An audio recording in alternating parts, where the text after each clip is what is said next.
En el otoño de 1868, el cementerio de San Javier se extendía sobre una colina baja al poniente de Puebla, rodeado por muros de adobe descascarado y cipreses que ningún jardinero podaba. El lugar no figuraba en los mapas oficiales de la ciudad. Aparecía apenas como una mancha sombreada en los planos parroquiales, y los vecinos de las calles cercanas evitaban mencionarlo cuando recibían visitas foráneas. Allí trabajaba, desde hacía casi 20 años, un hombre llamado Tomás Varela, sepulturero de oficio y guardián oficioso de los archivos funerarios del Camposanto. Su nombre aparecía en todos los libros de enterramiento desde 1850, con una letra minúscula y precisa que los párrocos sucesivos jamás cuestionaron. El 17 de octubre de aquel año, un escribano del ayuntamiento llamado Esteban Villaseñor fue enviado al cementerio para supervisar el traslado de los registros antiguos a un archivo municipal recién habilitado en el sótano del Palacio de la Audiencia. Era un hombre de 34 años, meticuloso hasta la extenuación, con dedos manchados de tinta y una memoria entrenada para detectar discrepancias en documentos oficiales. Durante 3 jornadas, Esteban revisó libro por libro, página por página, trasladando nombres y fechas a hojas sueltas que luego serían encuadernadas en volúmenes nuevos. El cementerio le ofrecía un escritorio improvisado junto a la sacristía, donde la luz entraba por una claraboya manchada de hollín y el silencio solo se rompía con el golpe seco de la tierra apisonada en las fosas recientes. Fue en la mañana del tercer día, mientras revisaba el libro de sepulturas número 14, correspondiente a los meses de agosto a diciembre de 1868, cuando encontró la página que cambiaría el curso de su vida. El libro, encuadernado en cuero agrietado y cosido con hilo de cáñamo, contenía las anotaciones de los entierros programados para las semanas siguientes. La mayoría de las entradas seguían el formato habitual: nombre del difunto, edad, causa de muerte, fecha y hora de la ceremonia, ubicación de la fosa y el costo del sepelio pagado por los deudos. Esteban había revisado docenas de páginas idénticas y sus ojos se deslizaban por las líneas con la costumbre mecánica de quien lee documentos todo el día. Pero una entrada lo detuvo. El nombre escrito era Inés Barragán de Varela. La fecha de entierro figuraba como el 28 de octubre de 1868, 11 días después de aquella mañana. La causa de muerte estaba anotada como fiebre gástrica fulminante. El horario señalaba las 5 de la madrugada. La ubicación exacta de la fosa aparecía detallada con coordenadas internas del cementerio. Sector poniente, hilera 9, fosa número 3. Y al margen, con trazos tan cuidados como los del resto del libro, se leía el monto pagado por el ataúd: 8 pesos con 50 centavos. El nombre Inés Barragán de Varela era conocido para Esteban. No podía ser de otra manera. La mujer, de 38 años, administraba una casa de pensión en la calle de los Herreros, un edificio de 2 plantas con balcones de hierro forjado y un patio interior donde los huéspedes tomaban chocolate por las tardes. La pensión había pertenecido a su madre, doña Agustina Barragán, y antes a su abuela, y antes todavía a una tía abuela, cuyo nombre se había perdido en las conversaciones familiares. Inés era una figura familiar en el mercado de El Parián, donde compraba personalmente los géneros, las especias y las telas para las sábanas de los cuartos. Y aquella misma mañana, antes de que Esteban saliera hacia el cementerio, la había visto regateando el precio de un corte de algodón en el puesto de la señora Gertrudis, junto a la fuente del mercado.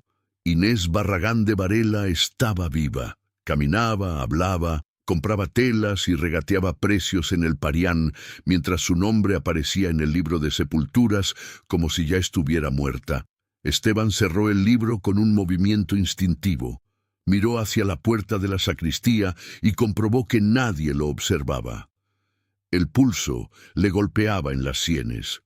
Conocía a Tomás Varela, el marido de Inés, porque durante aquellos 3 días lo había visto trabajar en el cementerio. Un hombre delgado, de espalda ligeramente encorvada, con manos callosas y un modo de caminar que no producía ruido sobre la grava. Tomás llegaba antes del amanecer y se quedaba después del cierre de los portones, cuando las rejas oxidadas chirriaban al ser empujadas por el guarda nocturno y el resto del personal se retiraba a sus casas. Los párrocos lo consideraban un empleado ejemplar. Los vecinos del barrio del cementerio lo saludaban con respeto y cierta distancia, como se saluda a quien conoce los secretos que yacen bajo la tierra. Ninguno de ellos sabía, en aquel momento, que Tomás Varela había registrado el entierro de su propia esposa 11 días antes de que ella muriera, antes incluso de que estuviera enferma, antes de que nadie pudiera imaginar que aquella mujer de mejillas sonrosadas y andar firme terminaría en una fosa del sector poniente. La pensión de la calle de los Herreros ocupaba una esquina sombreada por un fresno centenario, cuyas raíces habían levantado algunas losas de la acera, formando ondulaciones que los transeúntes sorteaban con cuidado. El edificio databa de finales del siglo anterior y conservaba los azulejos originales en el zaguán, aunque muchos estaban cuarteados, y algunos se habían desprendido dejando ver el adobe desnudo. Inés Barragán lo había recibido de su madre en 1854, un año antes de casarse con Tomás, y desde entonces lo administraba con una combinación de firmeza y discreción que le había ganado el respeto de los comerciantes del rumbo. Los huéspedes eran en su mayoría viajantes de comercio que pasaban temporadas cortas en Puebla, estudiantes del seminario que preferían alojarse fuera del claustro, y algún funcionario menor destinado temporalmente a la ciudad. Había 6 cuartos en la planta alta, 2 en la baja, y una cocina amplia donde Inés preparaba personalmente los desayunos con ayuda de una muchacha de servicio llamada Felipa, originaria de un pueblo cercano a Atlixco. Tomás rara vez se dejaba ver por la pensión durante el día. Salía antes del amanecer, regresaba al anochecer, y cuando algún huésped preguntaba por el marido de la patrona, Inés respondía con un gesto vago hacia la dirección del cementerio, como si aquel ademán explicara todo lo necesario. El matrimonio, visto desde fuera, parecía estable. Llevaban 14 años juntos, no tenían hijos, y las discusiones que ocasionalmente se escuchaban a través de las paredes delgadas de la pensión no diferían de las de cualquier otro matrimonio de la época. Sin embargo, los vecinos más atentos habían notado cambios sutiles en los meses recientes. La señora Leonor, que vivía en la casa contigua y compartía una pared medianera con la pensión, declaró tiempo después que Inés había comenzado a guardar documentos en lugares inusuales, dentro de jarrones que nunca se usaban, entre las páginas de libros de contabilidad antiguos, bajo el colchón de un cuarto de huéspedes que ella mantenía cerrado con llave. También había notado que Inés evitaba quedarse a solas con Tomás en la casa, y que, cuando el sepulturero regresaba del trabajo, ella se ocupaba de inmediato en tareas que exigían la presencia de Felipa o de algún huésped en la misma habitación. Nadie, sin embargo, sospechó la verdadera magnitud del peligro hasta que Esteban Villaseñor tomó la decisión de buscar a Inés y mostrarle lo que había encontrado. Lo hizo al día siguiente del hallazgo. Esperó a que Tomás saliera hacia el cementerio, calculó el tiempo necesario para que el sepulturero estuviera ocupado con las tareas de la mañana y se presentó en la pensión con el pretexto de consultar la disponibilidad de un cuarto para un supuesto pariente que llegaría de Veracruz. Inés lo recibió en el patio interior, junto al pozo, donde el rumor del agua y el canto de los pájaros enjaulados que ella criaba ofrecían cierta intimidad contra oídos indiscretos. Esteban fue directo. Extendió sobre la mesa de mosaico una copia manuscrita de la página del libro de sepulturas, copiada de su puño y letra durante la noche anterior, y le pidió que la leyera sin interrumpirlo. La reacción de Inés lo desconcertó más que el propio documento. La mujer leyó la entrada una vez, luego otra, y sus manos no temblaron. Levantó la vista hacia Esteban con una expresión que no era de sorpresa sino de confirmación amarga, como quien recibe la pieza que faltaba para completar un rompecabezas que llevaba semanas intentando armar a oscuras. Le dijo que ya sospechaba algo. En las últimas semanas, Tomás había hecho preguntas inusuales sobre sus medidas de vestido, sobre el corte exacto de las telas que ella prefería, sobre si le gustaban más los botones de concha o los de hueso. Una tarde, Inés había encontrado en la cómoda del dormitorio un envoltorio de papel de estraza que contenía un vestido negro, nuevo, de mangas largas y cuello cerrado, con las costuras reforzadas, como las prendas que se ponen a los difuntos para la velación. Ella midió la prenda en secreto. Las dimensiones coincidían exactamente con su cuerpo, como si el sastre hubiera tomado sus medidas sin que ella lo supiera. Pero había más. Inés le contó a Esteban que 2 semanas atrás, al revisar los papeles de la pensión, descubrió que Tomás había retirado del archivo parroquial de la iglesia de San Agustín la partida de matrimonio original, alegando que la necesitaba para un trámite de herencia que jamás se concretó.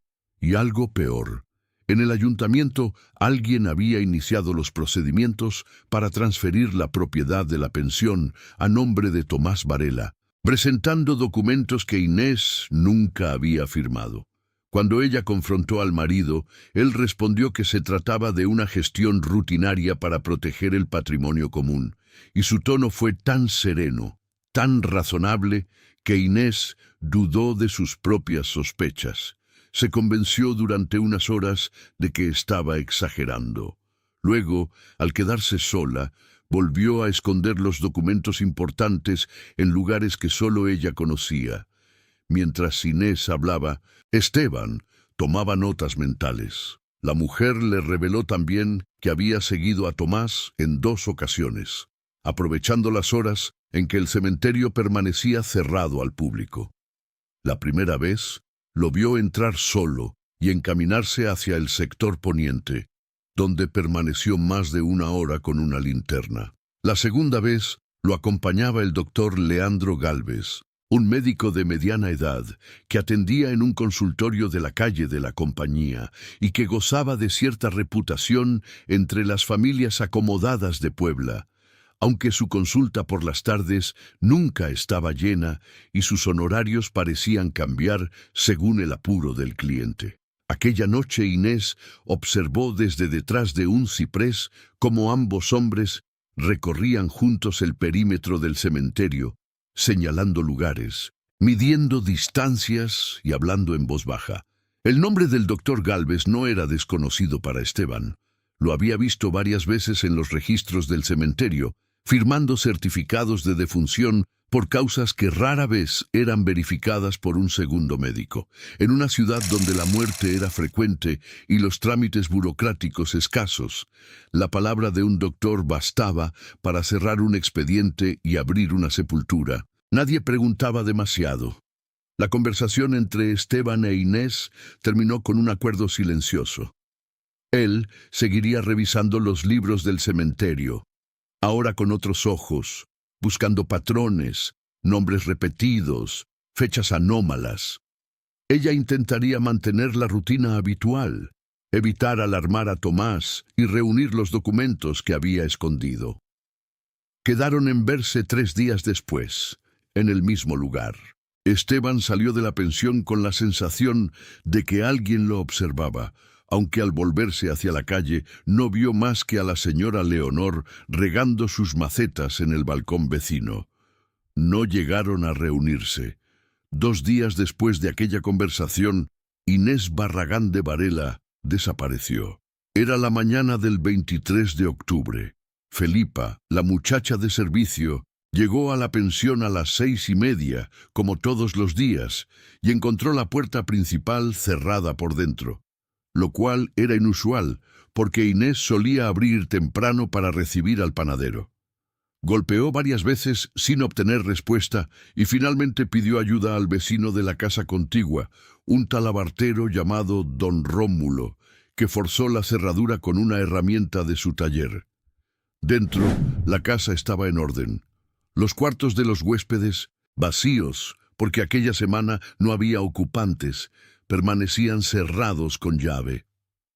La cocina mostraba señales de una cena solitaria. Un plato, un vaso, migas de pan sobre la mesa de pino. La cama del dormitorio principal estaba tendida y el armario de Inés conservaba su ropa, pero faltaban una maleta pequeña de cuero marrón y un abrigo de lana que ella usaba para viajar. Tomás, cuando fue localizado en el cementerio, informó a los vecinos y a Felipa que su esposa había viajado a Atlixco para cuidar de una tía enferma. La noticia no sorprendió a nadie al principio. La familia Barragán tenía parientes en aquella población y no era la primera vez que Inés acudía a atender alguna emergencia familiar. El propio Tomás cargó con la rutina de la pensión durante los días siguientes, cerrando los cuartos, despidiendo a los huéspedes potenciales y explicando a los comerciantes del rumbo que su esposa regresaría en 1 o 2 semanas. Pero en la noche del 28 de octubre, exactamente en la fecha anotada en el libro de sepulturas, una carroza sin identificación cruzó los portones del cementerio de San Javier poco después de las 4 de la madrugada. El guarda nocturno, un anciano llamado Macedonio, que ya entonces estaba casi ciego y que confundía las siluetas con facilidad, declaró haber visto una sola carreta tirada por un caballo oscuro, conducida por un hombre que no habló ni mostró el rostro. Sobre la carreta viajaba un ataúd cerrado, de madera de pino sin barnizar, del tipo que las parroquias encargaban por docenas para los entierros de caridad. No había cortejo, no había familiares, no sonaron las campanas de la iglesia cercana, ni se encendieron velas en el portón del camposanto. Tomás Varela recibió la carreta en el interior del cementerio y dirigió personalmente la maniobra hasta la fosa del sector poniente, hilera 9, número 3. Según el testimonio posterior de Macedonio, el sepulturero cargó solo el ataúd, lo depositó sobre unos travesaños de madera junto al hoyo ya excavado y procedió a bajarlo con cuerdas manejadas, con una precisión que solo podía venir de 20 años de práctica.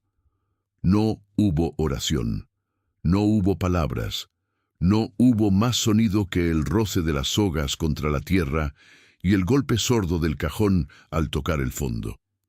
Cuando el sol salió sobre Puebla, la tierra de la fosa ya estaba apisonada y una pequeña cruz de madera sin nombre marcaba el lugar. Tomás presentó al mediodía un certificado de defunción firmado por el doctor Leandro Gálvez, declarando que Inés Barragán de Varela había fallecido súbitamente de una fiebre contagiosa de carácter gástrico y que, por riesgo de propagación, debía ser sepultada sin demora y sin velación pública. El certificado estaba fechado el 27 de octubre, un día antes del entierro.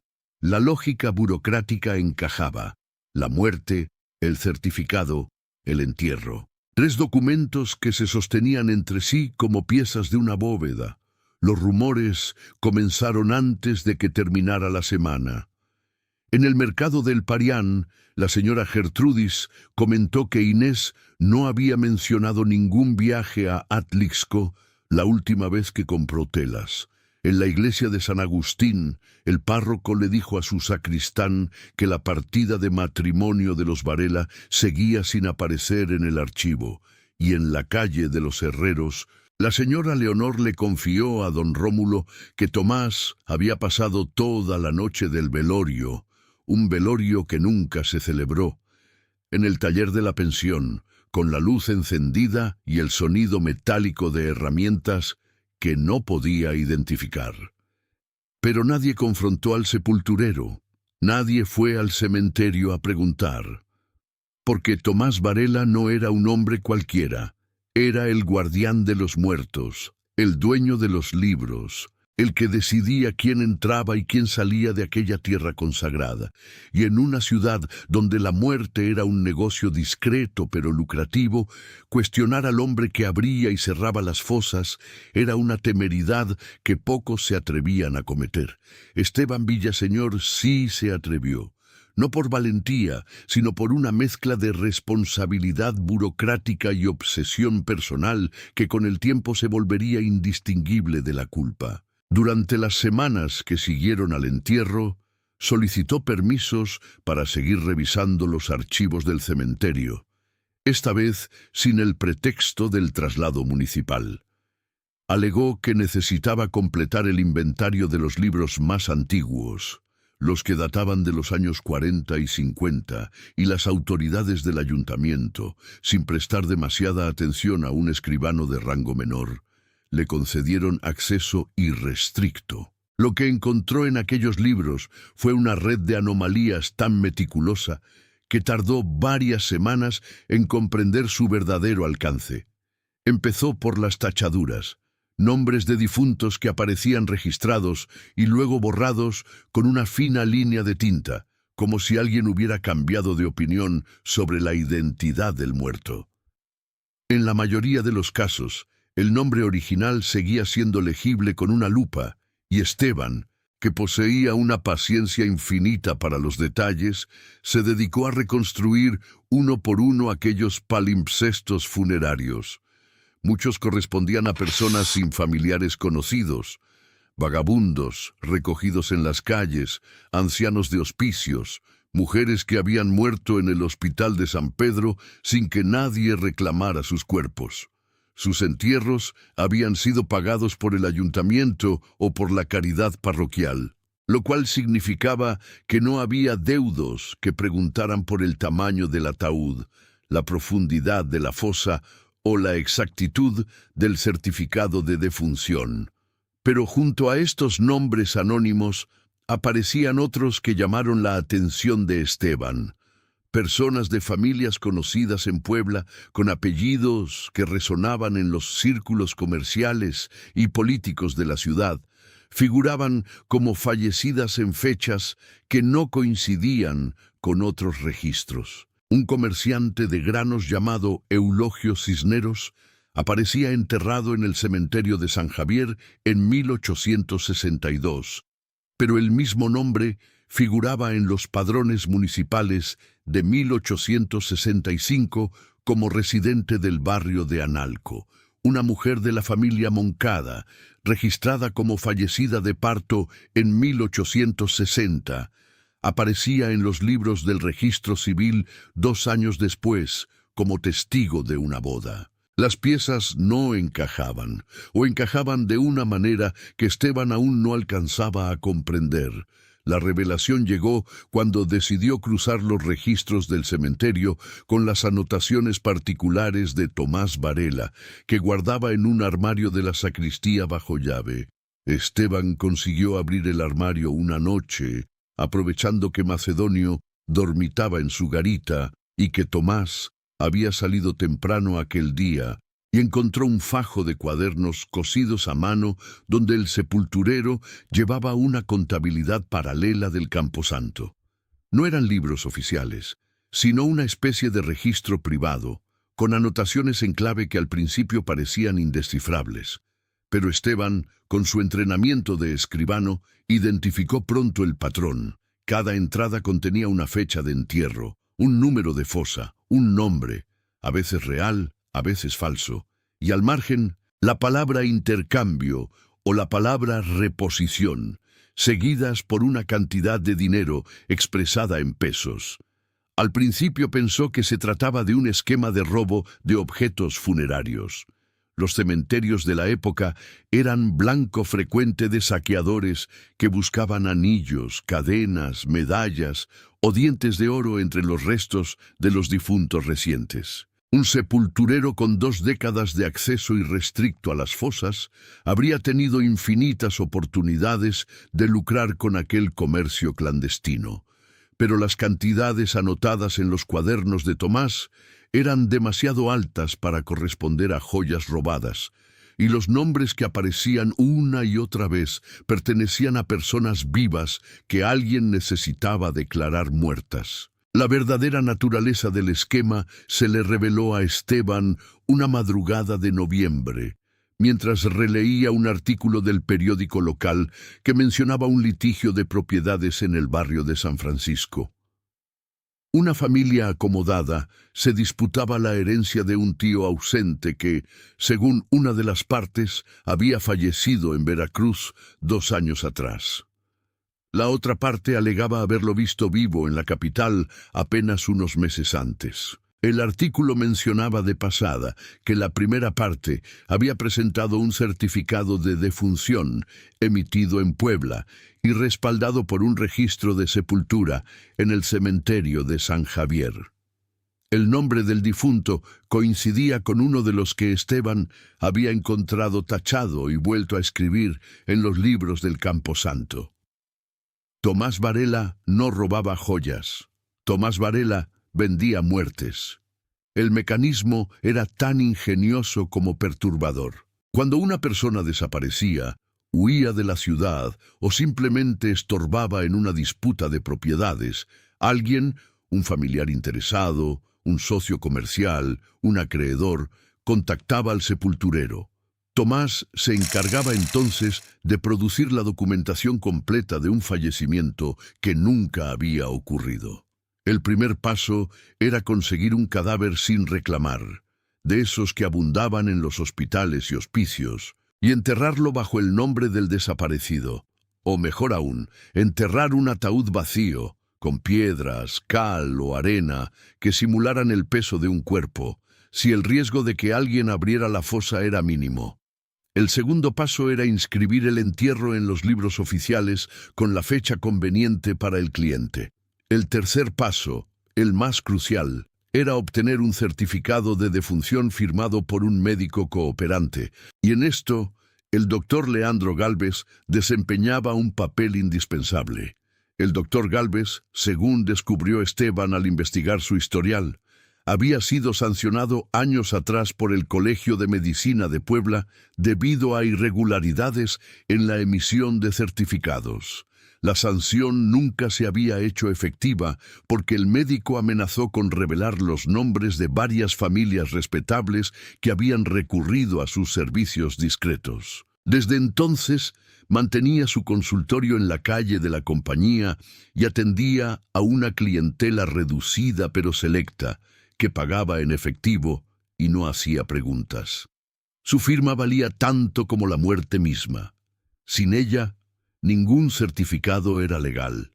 Con ella, cualquier nombre podía pasar del mundo de los vivos al de los muertos sin que las autoridades alzaran una ceja. El tercer hombre del esquema era un funcionario del registro civil, llamado Ruperto Ordóñez, encargado de validar las defunciones y expedir las actas correspondientes. Esteban encontró su nombre en los márgenes de varios libros del cementerio, anotado como la persona que había confirmado la identidad del difunto. En al menos 12 casos, la confirmación se había hecho sin que el cadáver estuviera presente, basándose únicamente en el testimonio del sepulturero y el certificado del médico. 12 casos documentados. Los no documentados, los que Tomás había borrado o alterado en sus cuadernos privados, podían ser muchos más. Lo que Tomás Varela había construido durante años era una máquina administrativa de desaparición, con un ataúd un certificado y un nombre podía borrar a cualquiera del mundo de los vivos y, simultáneamente, resolver los problemas legales de quien pagara por ello. Las cartas que Inés había encontrado bajo el piso de la oficina del sepulturero, y que Esteban solo conocería semanas después, revelaban la magnitud del negocio. Eran misivas de familias influyentes de Puebla, escritas en papel de buena calidad y redactadas con la ambigüedad propia de quien sabe que está cometiendo un delito, pero confía en no ser descubierto. Algunas pedían declarar legalmente muerto a un hijo que había huido a la capital y cuya herencia convenía repartir entre los hermanos. Otras solicitaban hacer desaparecer del registro civil a una esposa abandonada para que el marido pudiera volver a casarse sin escándalo. Había cartas de comerciantes que querían eliminar socios incómodos, de hacendados que necesitaban extinguir derechos de propiedad, de viudas que deseaban acelerar la condición legal de un marido que se negaba a morir. No todas las operaciones terminaban en un ataúd vacío. En varios casos, la persona cuyo nombre iba a ser usado para un entierro fraudulento era un indigente real, un enfermo terminal del hospital, un anciano sin familia que, al morir de causas naturales, recibía una segunda identidad póstuma sin que nadie lo notara. Pero en otros casos, y esto fue lo que heló la sangre de Esteban cuando lo comprendió, el esquema operaba al revés.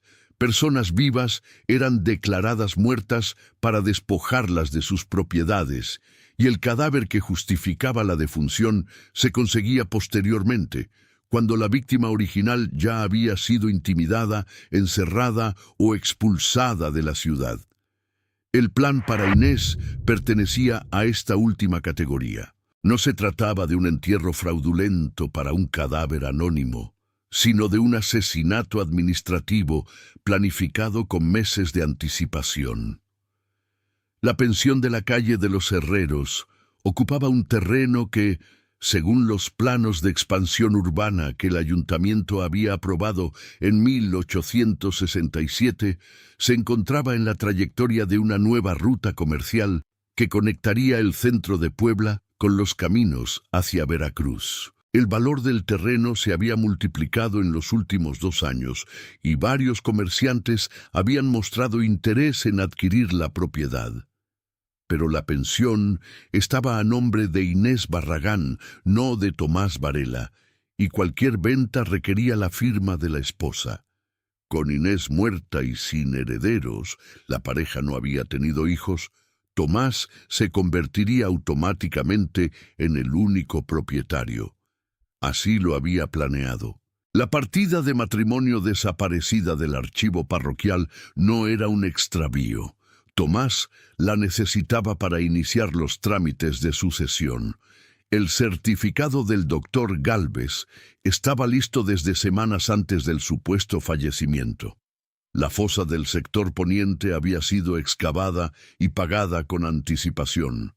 El vestido funerario, cosido a las medidas exactas de Inés, esperaba en un cajón de la oficina del sepulturero.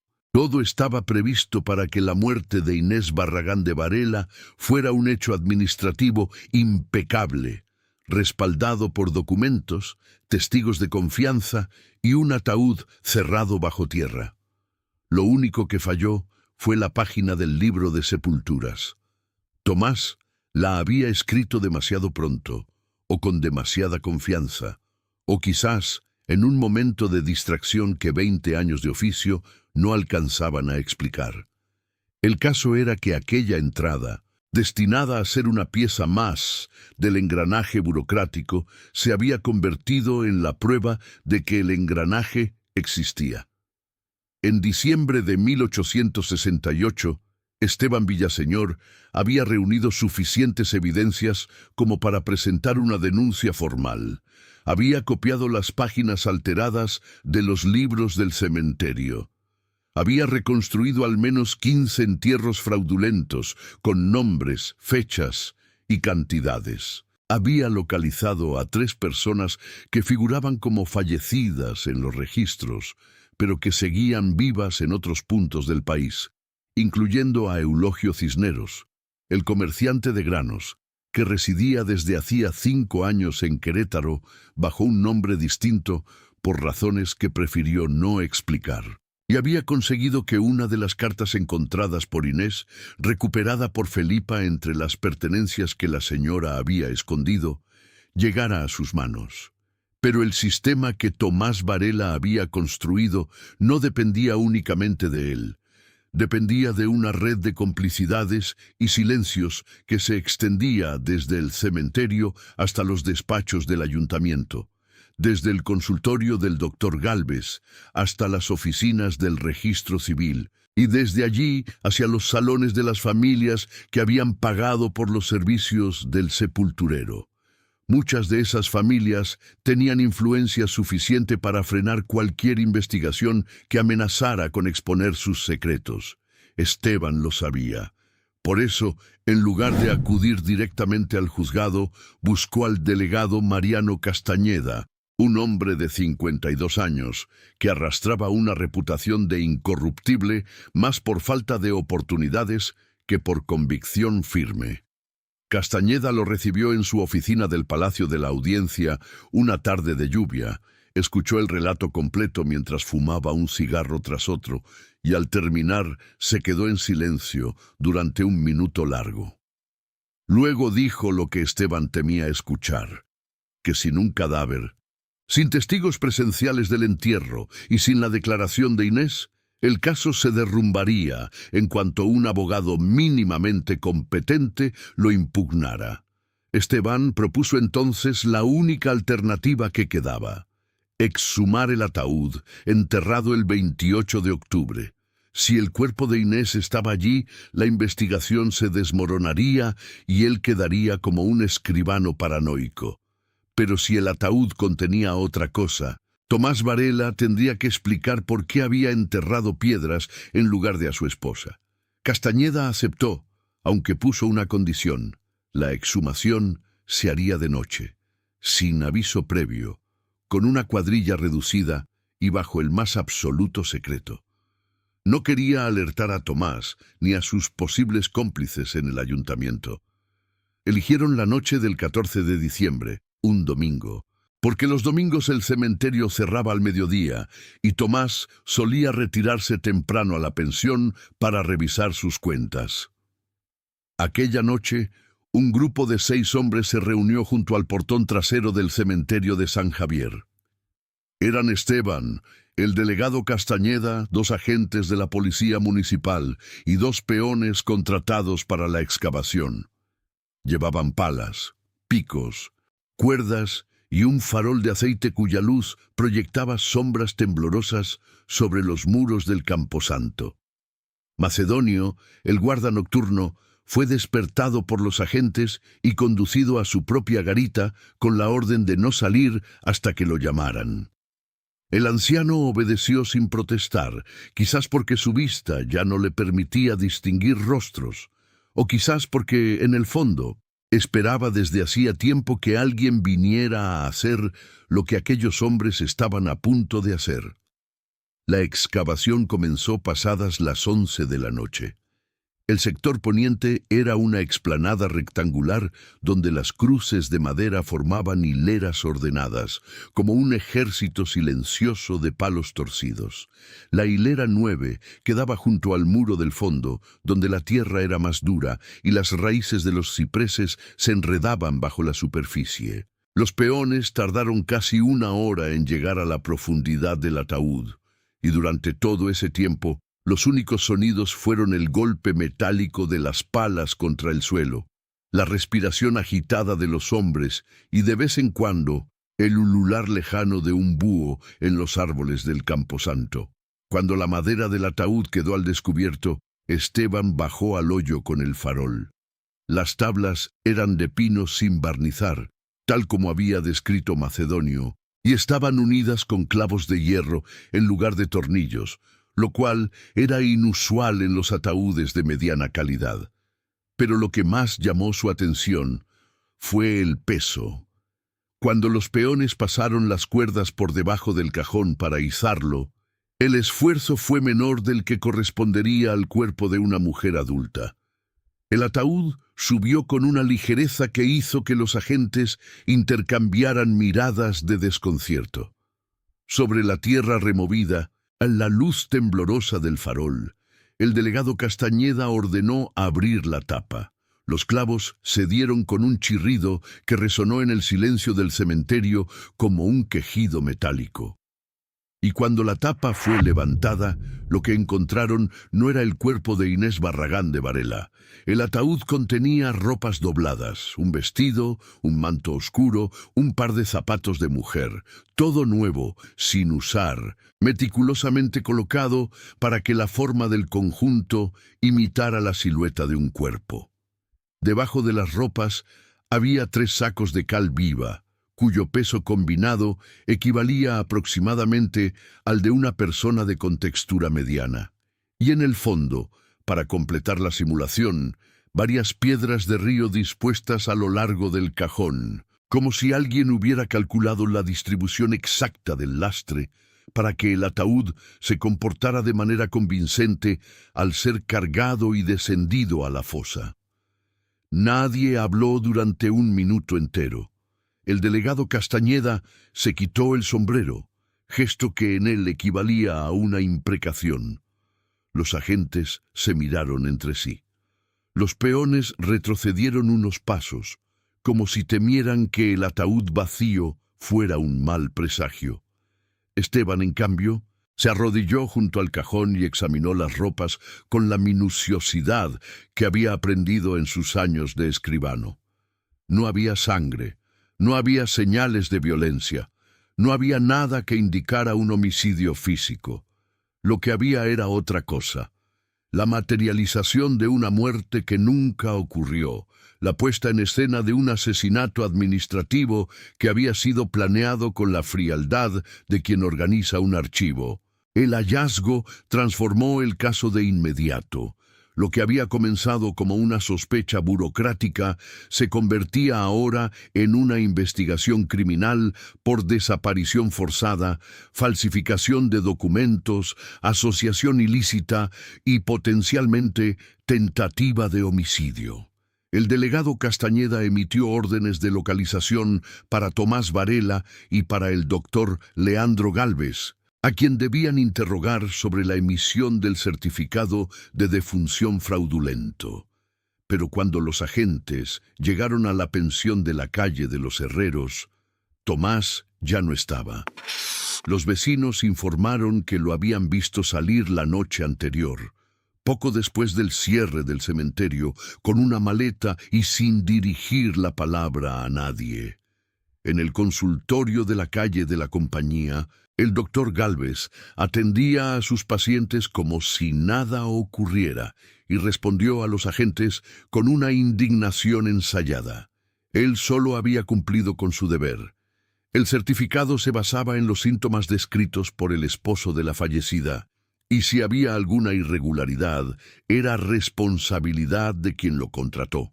En cuanto a Ruperto Ordóñez, el funcionario del registro civil, cuando los agentes fueron a buscarlo, encontraron que varios legajos del archivo de defunciones habían sido retirados la noche anterior y que el propio Ordóñez alegaba haber sufrido un robo en su oficina.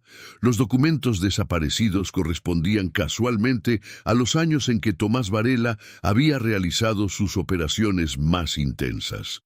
La investigación se estancó durante semanas. El delegado Castañeda carecía de recursos para rastrear a un fugitivo fuera de su jurisdicción, y las gestiones ante las autoridades de otros estados avanzaban con la lentitud propia de la época.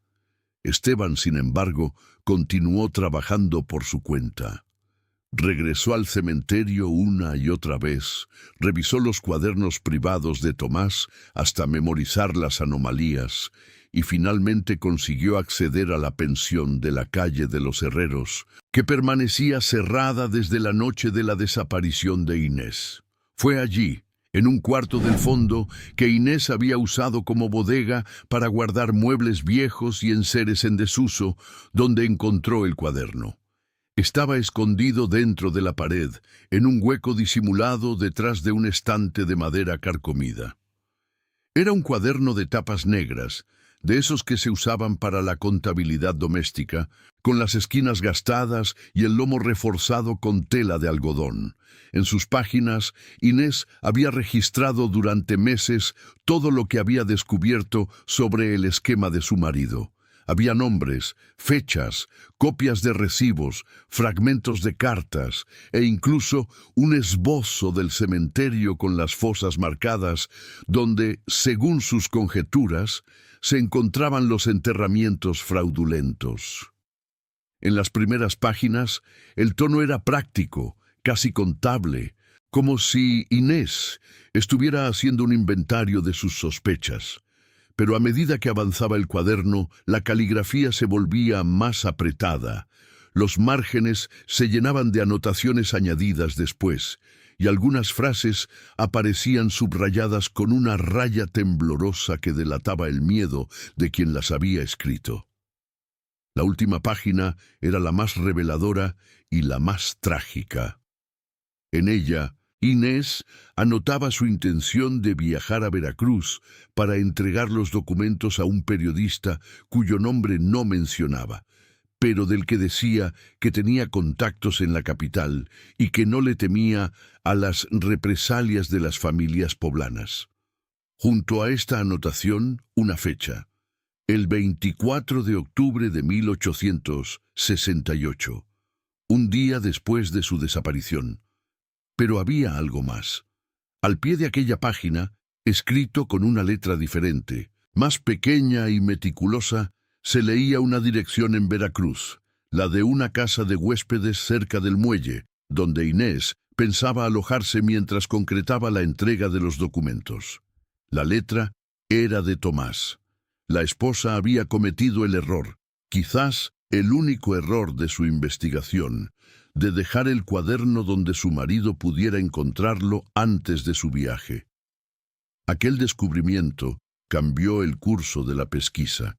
Esteban entregó el cuaderno al delegado Castañeda, quien esta vez sí contaba con evidencia suficiente para justificar una investigación formal. Pero mientras la maquinaria judicial se ponía en marcha con su lentitud característica, Esteban decidió seguir una corazonada. Las cuentas de la diligencia local mostraban que 2 días antes de la desaparición de Inés, Tomás Varela había comprado 2 pasajes para el carruaje que hacía la ruta de Puebla a Veracruz.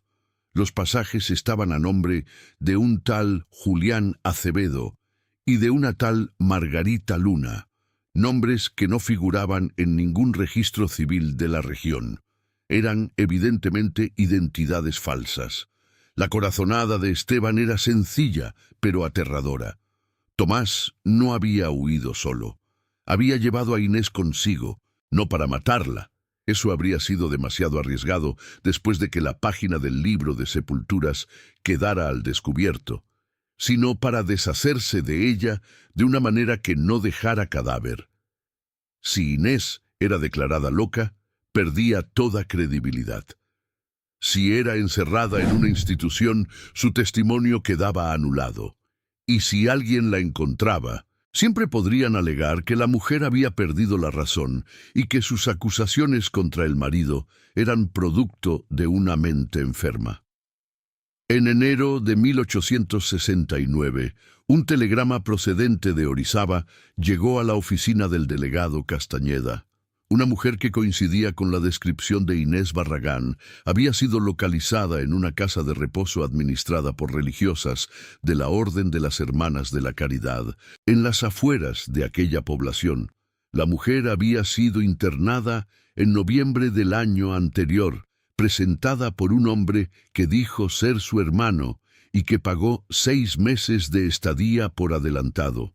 El hombre, según las religiosas, se había identificado como Julián Barragán, comerciante de telas oriundo de Atlixco. La descripción física coincidía con Tomás Varela. Esteban viajó personalmente a Orizaba, acompañado por uno de los agentes que habían participado en la exhumación. La casa de reposo era un edificio modesto de una sola planta, con un jardín de bugambilias y un muro bajo que la separaba del camino.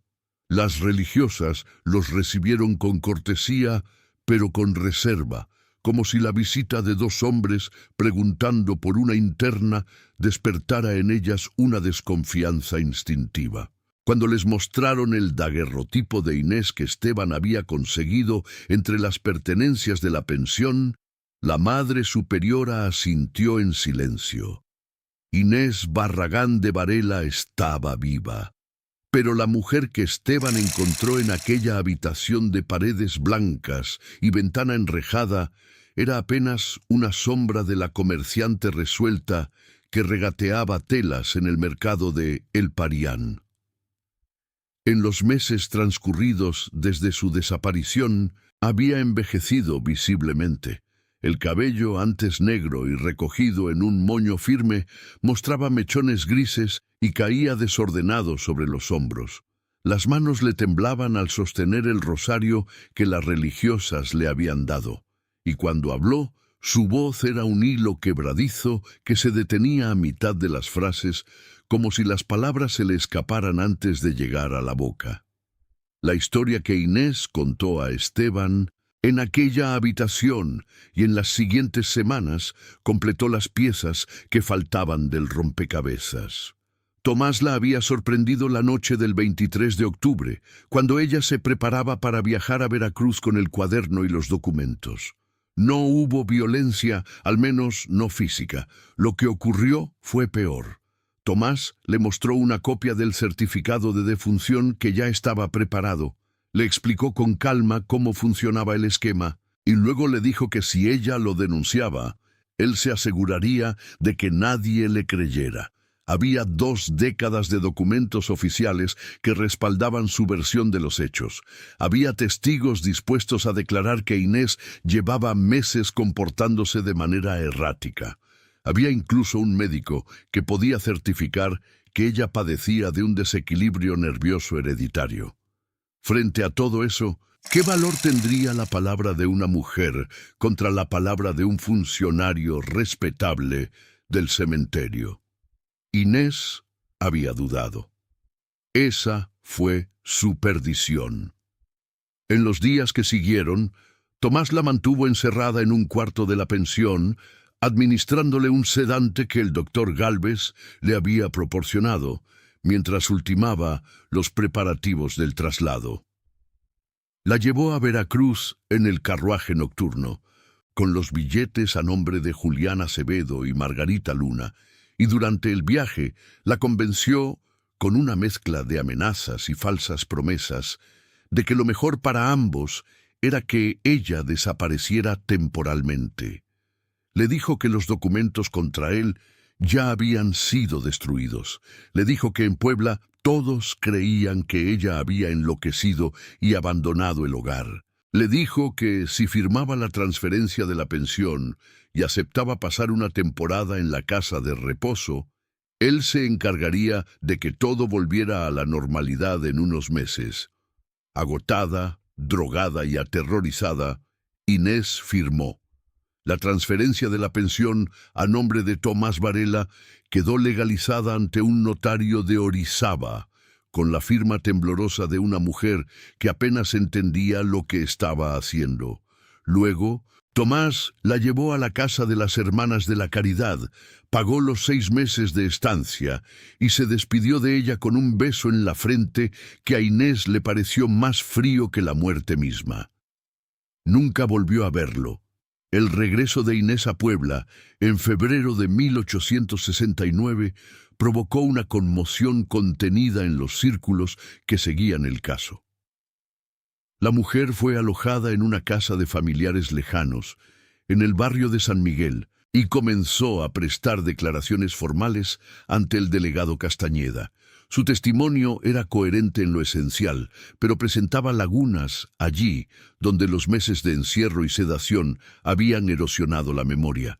Las fechas no siempre coincidían, los nombres a veces se le escapaban, y cuando los abogados de las familias implicadas en el esquema comenzaron a intervenir, aprovecharon cada vacilación, cada contradicción menor, para sembrar dudas sobre la credibilidad de la testigo.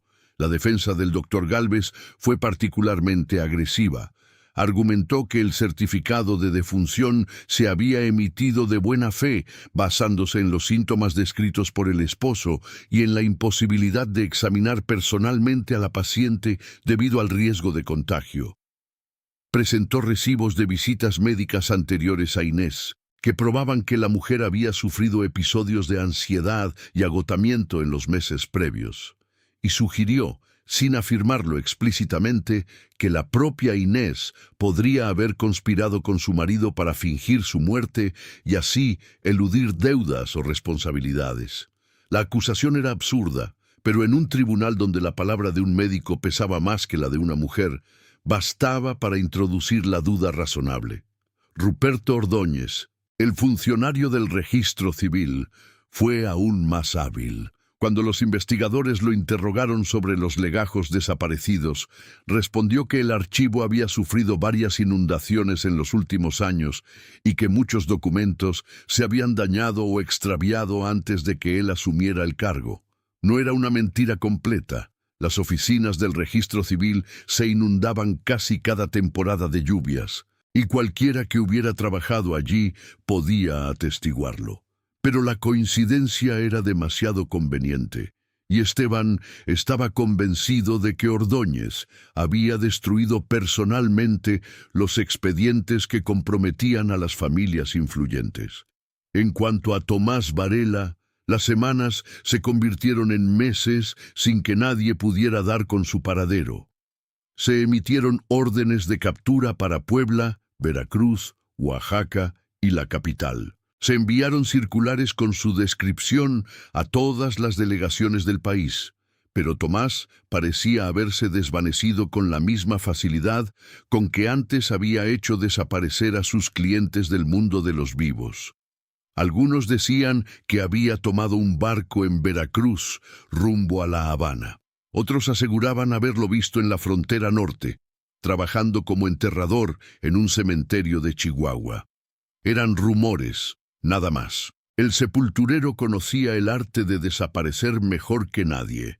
La pensión de la calle de los Herreros permaneció cerrada durante años. Los procesos judiciales sobre la propiedad se arrastraban entre el juzgado civil, el eclesiástico y las reclamaciones de las familias mencionadas en el cuaderno de Inés, que preferían que el caso se olvidara para siempre.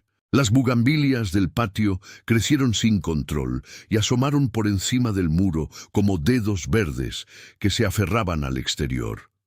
Los vecinos se acostumbraron a pasar de largo sin mirar, y al cabo de un tiempo, la casa empezó a ser mencionada en las conversaciones del barrio como un lugar que era mejor no frecuentar después del anochecer. Inés Barragán vivió 5 años más.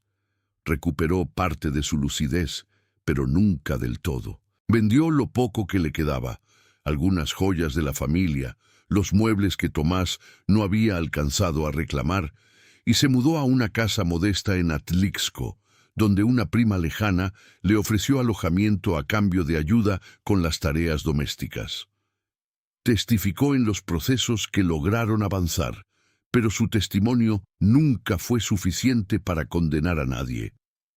El doctor Gálvez siguió ejerciendo la medicina en Puebla hasta su muerte, ocurrida por causas naturales en 1882. Ruperto Ordóñez fue trasladado a una oficina menor en otro distrito, donde continuó su carrera administrativa sin que nadie volviera a preguntarle por los archivos desaparecidos. Las familias que habían pagado por los servicios de Tomás Varela cerraron filas en torno a su silencio, y el escándalo se fue diluyendo en la memoria colectiva de la ciudad. Esteban Villaseñor nunca abandonó el caso.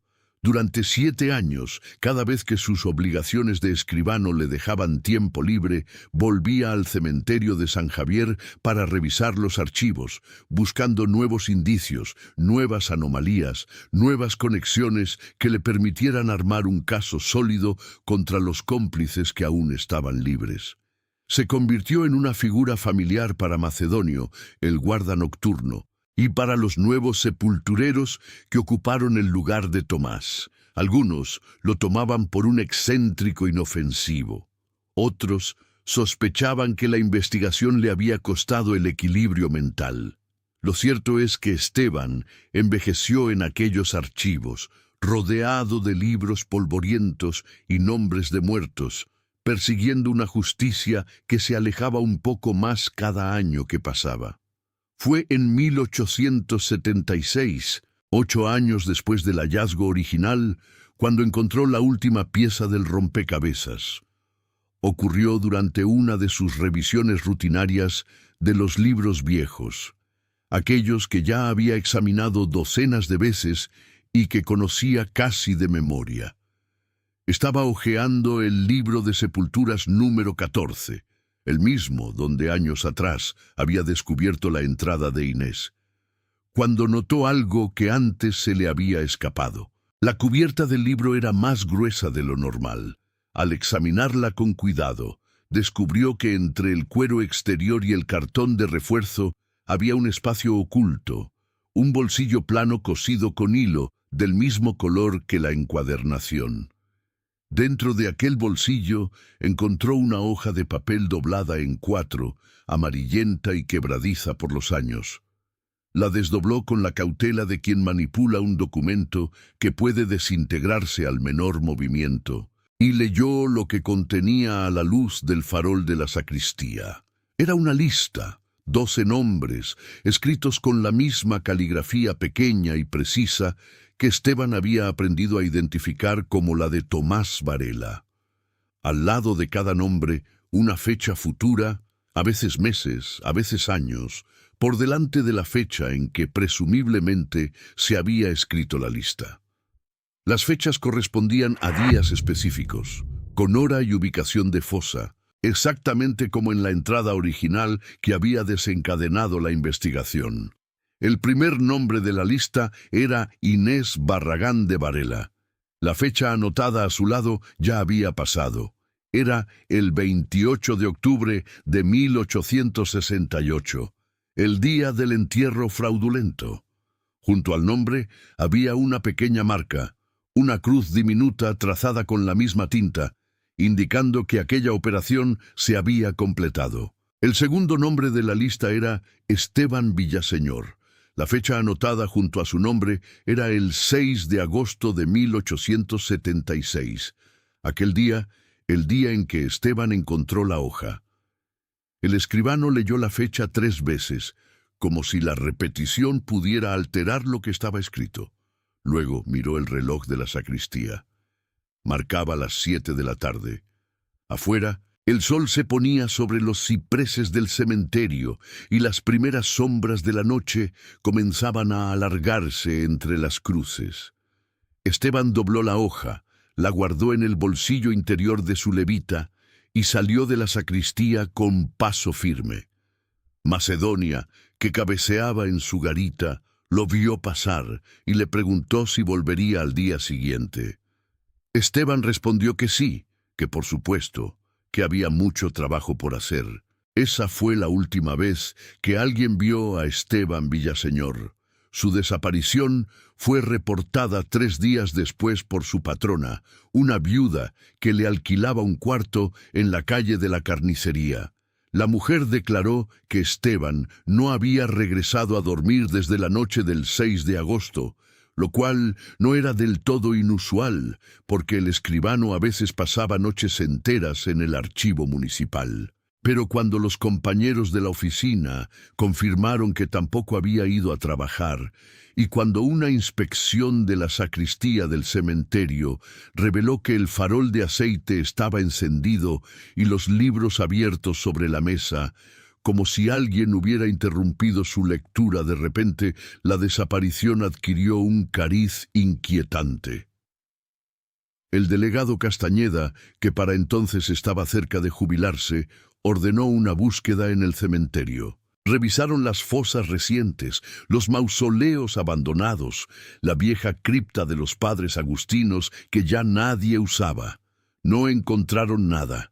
No había señales de lucha, no había testigos, no había indicios de que Esteban hubiera salido por el portón principal o por el trasero. Simplemente había dejado de estar. Algunos investigadores sugirieron que el escribano, agotado por años de obsesión, había decidido desaparecer voluntariamente, quizás para empezar una nueva vida lejos de los archivos y los muertos. Otros especularon que la hoja con los 12 nombres era una invención suya, una última maniobra para mantener vivo el caso antes de escapar. Pero quienes conocían a Esteban Villaseñor sabían que aquel hombre era incapaz de falsificar un documento. Su vida entera había sido una lucha contra los documentos falsos. La lista de los 12 nombres desapareció junto con él. Nadie más la vio. Y el testimonio de su existencia depende exclusivamente de las anotaciones que Castañeda tomó durante la investigación preliminar del caso. Anotaciones que, a su vez, quedaron archivadas en un legajo que nadie volvió a consultar hasta que los documentos del ayuntamiento fueron transferidos, décadas después, a un sótano donde la humedad hizo el resto. En cuanto a Macedonio, el guarda nocturno, murió 2 años después sin haber aclarado nada. En su lecho de muerte, según el párroco que lo asistió, pronunció unas palabras que quedaron registradas en el libro de la parroquia como muestra de delirio senil. El sepulturero sigue cavando. El párroco las anotó sin darles importancia, como se anotan las últimas palabras de un anciano que ha pasado demasiado tiempo entre muertos. El cementerio de San Javier siguió funcionando hasta principios del siglo XX, cuando la expansión de la ciudad lo engulló y las autoridades decidieron clausurarlo. Para entonces, los libros de registro se habían trasladado definitivamente al archivo municipal, donde el tiempo y el descuido se encargaron de desdibujar las páginas, borrar los nombres alterados y confundir las fechas verdaderas con las falsas. Los investigadores modernos, que han intentado reconstruir el caso, se enfrentan a un laberinto de contradicciones, omisiones y silencios que ningún expediente puede resolver. Hoy, en una calle que ya no se llama de los Herreros, el solar donde estuvo la pensión de Inés Barragán está ocupado por un edificio de departamentos construido en los años 50. Los vecinos actuales ignoran que bajo los cimientos de su hogar duermen los restos de aquella historia.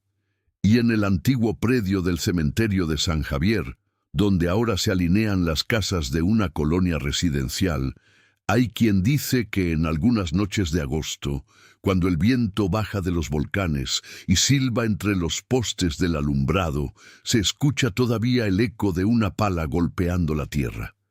Alguien quizás sigue cavando.